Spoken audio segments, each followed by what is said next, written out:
Put him on Ankalaev. Yes, put him against Ankalaev. You think Ankalaev take him down? Of course, easy. Who beat he? Like wrestling guy. Who have opponent? Who have opponent? Who are you talking about? Prakaska or who? Jan Blachowicz. Jan Blachowicz took him. Jan Blachowicz is a wrestler. Okay, Jan Blachowicz is a wrestler. Okay, Ankalaev, Jan Blachowicz, what happened? How many times Ankalaev take him down, hold him 3 rounds there? Brother, Dagestan, it's... Pereira told Stake.com, Magomed Ankalaev is a guy I would like to test myself against. A lot of people talk about that matchup and say that he will submit me really quickly. I would like to shut a lot of those people up and show a lot of my ground game as well. It won't be an easy fight, but it will be a very interesting fight.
Whittaker's manager, Titus Day, told Fox Sports Australia, Rob has a really bad abscess that flared up a week before flying out.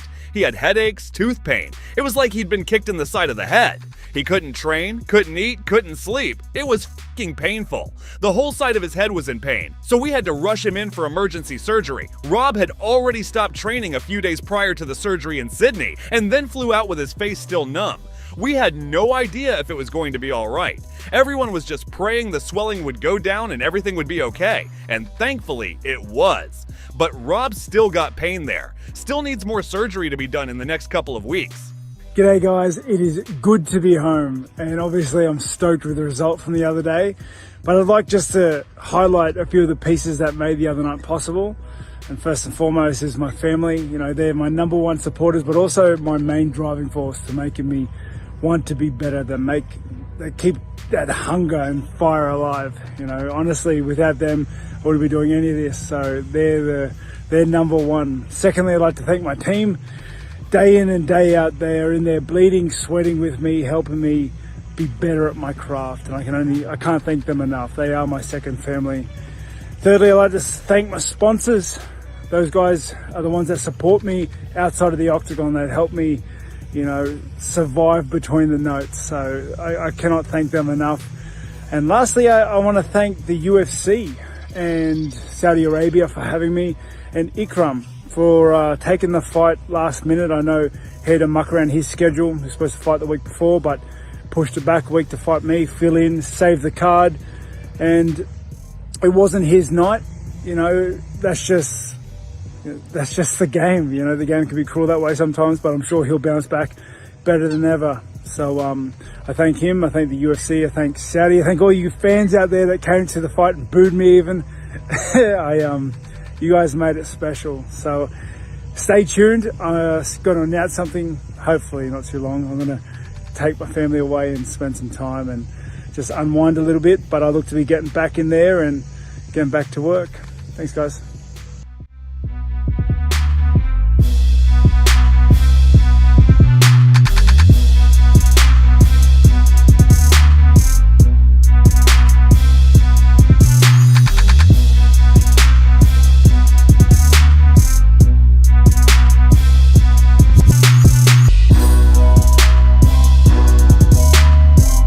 Michael Chandler, don't even talk about Michael Chandler, my brother. Let's talk about Michael Chandler. Tell the camera, tell Michael, what's your problem, Michael? He asked me, hey, what's up with Moicano? Tell him. Tell the camera. Hey, Michael Chandler, you know why I'm not gonna trash on you? Because you're in a very hard situation, my brother. I'm not gonna be here like kicking that dog, my brother. Because really, I don't wanna mean that in a bad way. Don't do that faces, my brother. I know this is going to become a clip, and I don't wanna that, brother. Kick the man while This he's down, bro. motherfucker- You're no. kicking the man. No, You're I'm not- I don't wanna You're kick sawing him. the wound right No. now, bro. What's your problem with Michael I don't Chandler? have any problem with Michael Chandler. I was talk a lot of so maybe one day I could fight him. But let me tell you, Michael Chandler, I don't have nothing against you, my brother. I was just trying to promote the fight, my brother. Maybe one day we fight. If you want to fight, Moicano is here, my brother.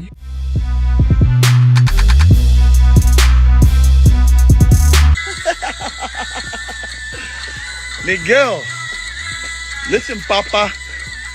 We can't fight each other. You're still my suavecito. You only got like 3, 4 fights. I got like 20. Come on, big dog. You can't fight me yet. Even if you asked the UFC, they would tell you no. They would say we're not even close. No mames, way. Más suavecito. Cámate.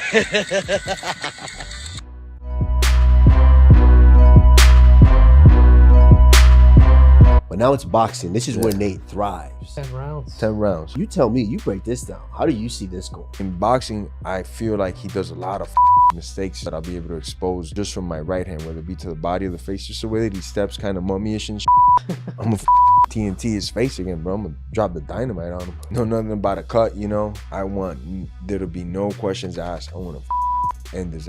It's not personal against Nate. It's just the nature of the sport, you know? I want to end that, and I know I got the power, the speed, and the conviction to do it, you know?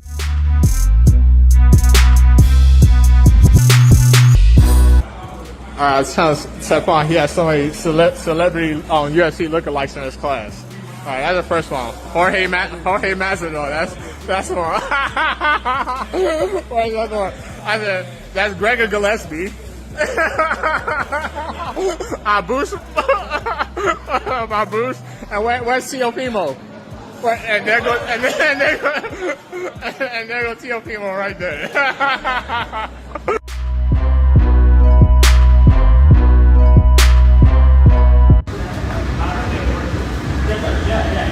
Just finished the garage. Para que vea cómo lo quieren.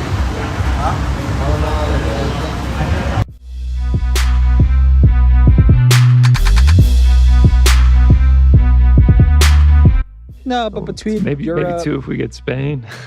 Yeah, they ain't doing that. That's gonna be a great title fight in Utah later this year.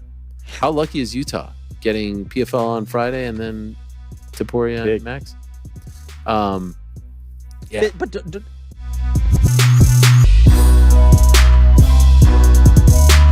Do you regret how things played out with Francis? Are you disappointed with how that played out, Dana? no, because we did everything in our power to try to make that John Jones fight, and it is what it is. Do you believe John Jones was afraid of Francis? Not only is John Jones not afraid of Francis, John Jones is the baddest fighter to ever live in any combat sport. If you look at John Jones is undefeated in the UFC. He's got 1 loss on his record. He lost to Steve Mazzagatti. Do you know who that is? I don't. He's the worst referee to ever fucking ref any fight, never lost, and he went through murderer's row. Yeah. Then he goes out for 3 years, comes back, and beats Cyril Gane. Like that. Easily. In my opinion, he does the same thing to Francis. What? 100%. Does the same thing to Francis. Francis didn't want to fight John Jones. There's nothing for him to prove now. He already moved up to heavyweight and walked through Cyril Gane. I mean, Francis Ngannou barely made it through Cyril Gane. Yeah. If Cyril Gane doesn't go for that submission, right, Cyril Gane wins that fight. John Jones walked through him.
Dos Anjos pulls out with his bruised foot. I looked at the picture Dos Anjos put up, and it's a bruise. I mean, I heard ice works wonders. What do you want me to say?